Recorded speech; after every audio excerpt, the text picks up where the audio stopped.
দেখো ভাই, শোনো আমার কথা। তোমার হাতে আমি ব্যাগ দেখছি, সব সামান দেখছি ভাই। আমি তো আর এখানে রেগুলার আছি না। আমি শোনো শোনো, আমি বিলোনিয়া থেকে আমি এখানে রুগী নিয়ে আসছি। স্বাভাবিক কত মানুষ হসপিটালে আসে, তুমি কার সাথে লোক আমি জানি না, আমার জিজ্ঞাসার দরকার নাই।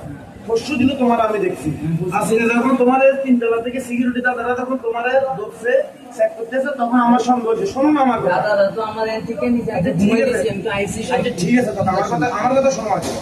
যখন তোমার সিকিউরিটি দাদারা নিয়ে যেতেছে, আমার কি ওখানে তিনতলাতে তোমার সাথে এখন আজকে কথা হয়েছে না, সিকিউরিটি দাদাদের সাথে কথা হয়েছে? তোমার যখন নিয়ে আইতেছে তখনই আমার সন্দেহ হয়েছে, তখন আমি তুলনা আইছি। আপনার নাম কি দা? আমার নাম হলো এমডি আব্দুল কালাম, বাড়ি কোন জায়গাতে? বাড়ি বিলোনিয়া আমজাদনগর।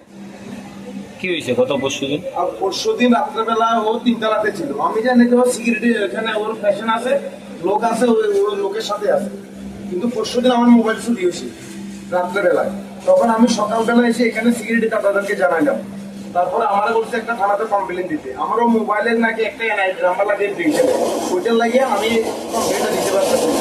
পরশুদিন হেরে আমি দেখছি, আজকে যখন আপনার সিকিউরিটি গার্ড যখন ধরছে, তখনই আমার সন্দেহ হচ্ছে। বন্ধ হওয়ার পরে আমি ওদের পিছনে পিছনে এখানে পর্যন্ত আইসি। সর্বপ্রথম আপনারা তখন ওদের রুমে ঢুকে গেছে। আমি আপনাদের ডাক দিয়েছি না দাদা, ডাক দিয়ে বসেছি যে এই কি এটা করে, কারণ পরশু আমার মোবাইল শুধু দিয়েছে এখান থেকে। তাইলে ও তিনতলাতে ঘেরে গেছে। ও যদি তোমার নাম কি দা?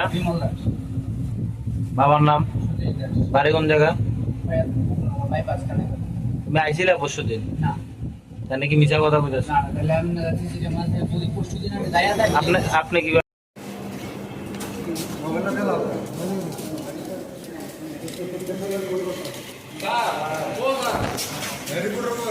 ভিডিও বানা